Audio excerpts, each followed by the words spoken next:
Threatening calls గురించి వచ్చేసరికి yes, చాలా కాల్స్ వస్తున్నాయి, చాలా బెదిరిస్తున్నారు.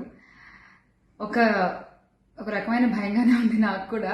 కానీ ఏంటంటే ఒకటే చెప్పాలండి, నేను మీకు ఒకటి నచ్చుతుంది, నాకు ఒకటి నచ్చుతుంది, అలా అని చెప్పి మీకు నచ్చింది నాకు నచ్చిందని చెప్పి మీరు బతకడానికి వీల్లేదు అంటే ఇది చాలా అన్యాయం అన్న, చాలా అన్యాయం.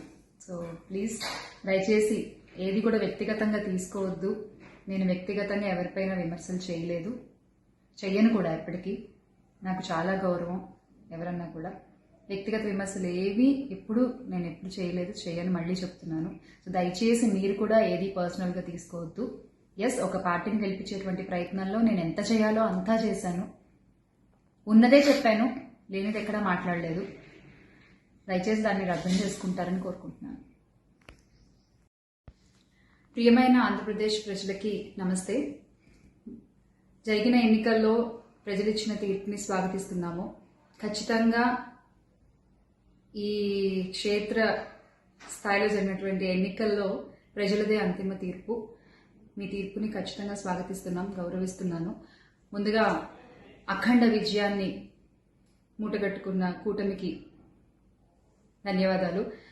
పెద్దలు నారా చంద్రబాబు నాయుడు గారికి, అలాగే పవన్ కళ్యాణ్ గారికి, బీజేపీ సభ్యులందరికీ, పురంధరేశ్వరి గారికి, అందరికీ కూడా హార్దిక కృతజ్ఞతలు తెలియజేసుకుంటున్నాము. అలాగే వైసీపీ గెలుపు కోసం కష్టపడ్డ ప్రతి కార్యకర్తకి, ప్రతి ఒక్కళ్ళకి, వైసీపీ కుటుంబం మొత్తానికి కూడా పేరు పేరున ధన్యవాదాలు. ఎస్, ఓడిపోయాము, కానీ ఒకటి గుర్తుపెట్టుకోవాలి, గెలిచిన నాడు ఎప్పుడూ విర్రవీగలేదు విజయ గర్వంతో, ఓడిపోయిన నాడు ఏనాడు కూడా కుంగిపోలేదు. అలాగే ఈసారి కూడా మన జగన్మోహన్ రెడ్డి గారు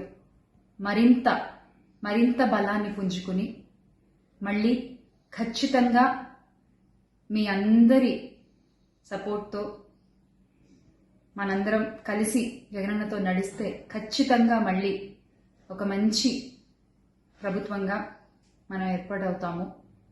దేవుడిపై నమ్మకం ఉంచి ప్రజలకి మంచి జరగాలని కోరుకుంటూ, ఎస్, ఎప్పటికీ జగనన్నతోనే అందరం కలిసి నడుద్దాము, మంచి చేద్దాం.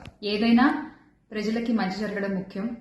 ఈ 5 ఏళ్లు కూడా ఆంధ్రప్రదేశ్కి ఎంత మంచి జరగాలో అంత మంచి జరగాలని మనస్ఫూర్తిగా కోరుకుంటున్నాను. జై వైసీపీ, జై జగన్.